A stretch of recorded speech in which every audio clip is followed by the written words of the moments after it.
Welcome back to Monday Mod Tips. I'm Captain Xavier, and today I'm going to be talking about the three major attributes of batteries, namely capacity, voltage, and current. Capacity is fairly straightforward.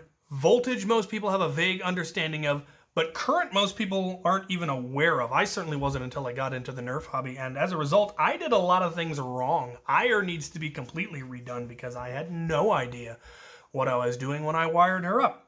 And so I'm hoping to help you all avoid that by explaining the difference between capacity, voltage, and current, and more how they all interact and why it is important to know what the voltage and current and capacity of your batteries are, and what the voltage and stall amperage of your motors are, or of any of the components that are on the circuit.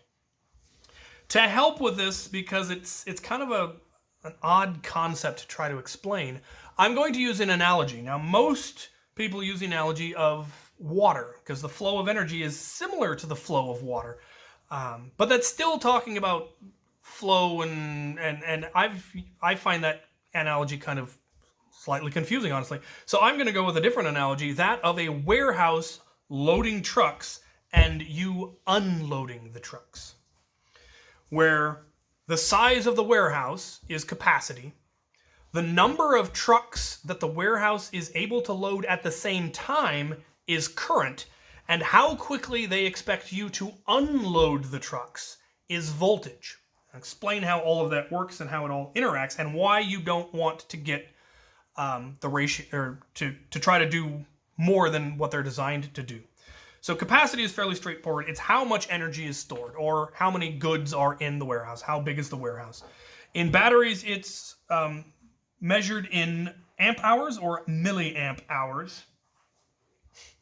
And it's usually written on the battery. This one's 0.95, this one's 1, this one's 2.2. And what that means, what an amp hour is if you were discharging this battery at a rate of 1 amp, how long would it take to completely drain the battery? So the voltage stays the same. It's always going to be 1 or 11.1 or 7.4, depending on whether it's a 2S or a 3S. But how many amps you draw, you get to decide, up to a certain point. And so if you were drawing only 1 amp at a time, it would take 2.2 hours, 1 hour, 0.95 hours to completely drain the battery. Voltage is set by the battery, and it's essentially forced. It is whatever components are on the circuit, they will get that voltage and they will operate at that voltage. Similarly, with our analogy, you are required to unload the truck in a certain amount of time. You don't get to go slower, you don't get to go faster, you get this amount of time. You get, let's say, a half hour to unload the truck. You can't unload any slower than that. You cannot unload any faster than that. That is set by the shipping company. That is how long it takes. Voltage is set by the battery. If you try to put a component that was designed for a lower voltage, so if you have a 2S motor and you put it on a 3S battery, yes, it will spin faster, but that's not necessarily good because it wasn't designed to go that fast, and it can damage it. Generally, what happens is it'll overheat and internal components will melt or become damaged. In the case of an LED, it'll burn out the LED. In the case of a speaker, it'll blow the speaker. In the case of motors, things will overheat and it will fry. In our analogy, is like if you were only capable, you personally are only capable of unloading a semi-truck in a half an hour, and they demand that you unload it in 15 minutes. You're going to have to be working a lot harder than you're capable of, and you're probably going to end up hurting yourself. You either end up really, really sore, or you'll drop a box on yourself and break yourself. So, and that's not something you can change. They decide how quickly you have to unload it, just like the voltage on the battery determines how fast that motor is going to spin. So you need to make sure they match. Alternatively, if you put a motor that is rated for 3S on a 2S battery, it's going to spin slower than it's designed to, if it spins at all, because it has to go at least a certain speed.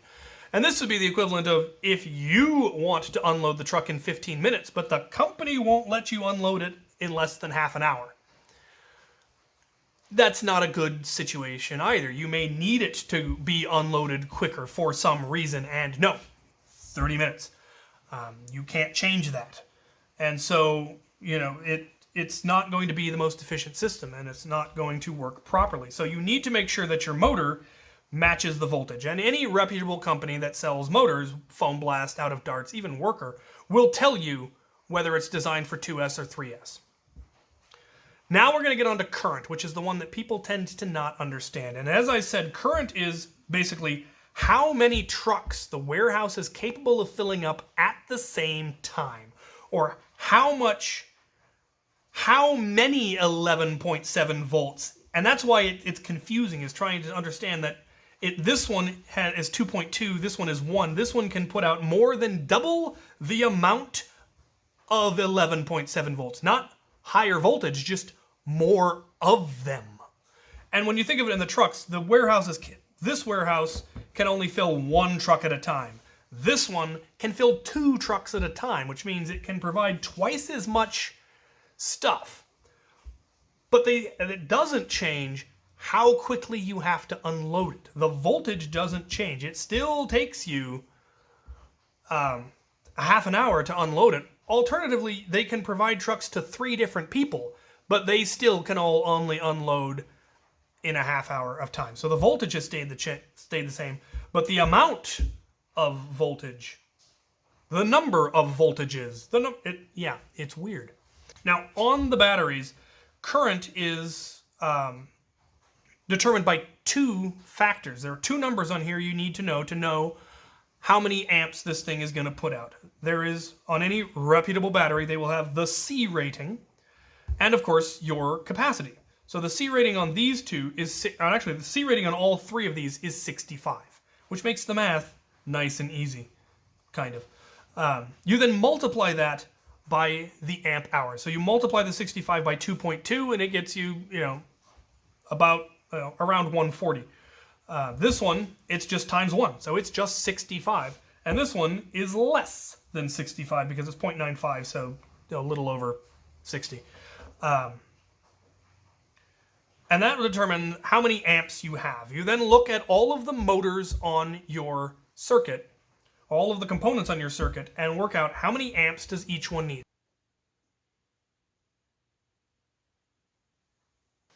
This one doesn't have enough. This one has barely enough, and this one has more than enough. This one could run up to, 4 motors at 30. This one could only do the 2, and this one wouldn't be able to do that at all. Obviously, the motors need to match the voltage, but that's easy. This is 11.1. You make sure that the battery or the motor is rated for that, and you're good to go. What happens if you don't have enough is that you end up overdrawing the battery, and it's kind of has a similar effect as if you had a short circuit. More energy is being pulled than it is designed to. When you have a short circuit, it's just all of it goes. But if you try to have too many components that are trying to draw too much voltage, too much amperage, it's like it's a short circuit, essentially, and it can either damage the cells or overheat. And going back to our analogy, that would be like if your warehouse is capable of filling 1 truck at a time, and you try to get it to fill 2 trucks at the same time, the employees are going to be working twice as fast as they're supposed to be, and either an employee is going to get injured, which is like a cell getting damaged, and now it won't recharge as well, and it never will work quite as well because there aren't as many people working there, or some catastrophic accident is going to happen. Someone's going to trip, they're going to knock over a kerosene lamp, and the whole warehouse burns to the ground, which is what would happen if your battery overheated to the point of combusting. So overdrawing your voltage, your amperage, is very, very bad. However, having too much amperage is not a problem at all, because it would be like if the warehouse is capable of filling 3 trucks at a time, but they've only been asked to fill 1. They will fill the truck in the same amount of time as they always would. They will fill the truck and they will get it out. The other ones just aren't used. And they aren't filled with material that then just gets thrown away. No, they just sit empty and are unused until they are needed. So having a much larger battery than you need. So let's say I was only running, a pair of Valkyries. The Valkyries do not need over 140 amps between them. But that doesn't mean that this battery is that I'm wasting energy. It'll only pull as much as it needs. So you're fine on that front. So that is how it works and why it's very important to make sure that they match. Because if they don't match, in certain circumstances, like if you overvolt, you can burn things out. If you overdraw, you can burn things out. And if you're under capacity, not a problem. Under voltage, you're just not going to get good performance. So it needs to match.